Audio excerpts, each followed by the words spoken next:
মাঠে মাঠে কৃষক খুব ব্যস্ত সময় পার করতেছে এখন রূপা আমন ধান চাষ করার জন্য।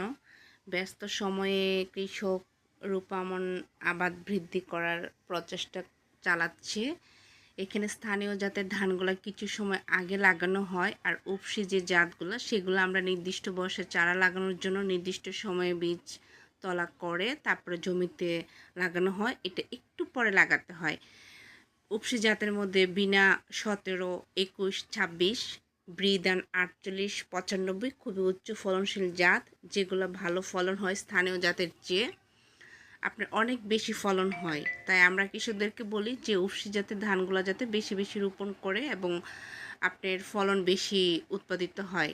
তাই এই মাঠে কিন্তু এখন প্রচুর পরিমাণে আপনার রূপা আমনের চাষ করা হচ্ছে। বিগত বছরগুলোতে এই পরিমাণ হারে রূপা আমন চাষ করা হয় নাই। এবার অনেক বেশি মানে এরিয়া রূপা আমনের আওতাভুক্ত হয়েছে, যা কিনা একটা ভালো কৃষির জন্য একটা ভালো সুখবর বা সম্ভাবনাময়।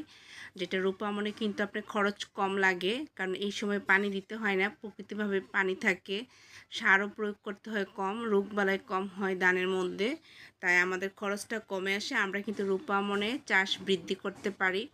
কারণ বড় মৌসুমের চেয়ে রূপা আমনে খরচটা কম হয় এবং ফলন বেশি হয়। তাই আমরা যাতে রূপা আমন চাষ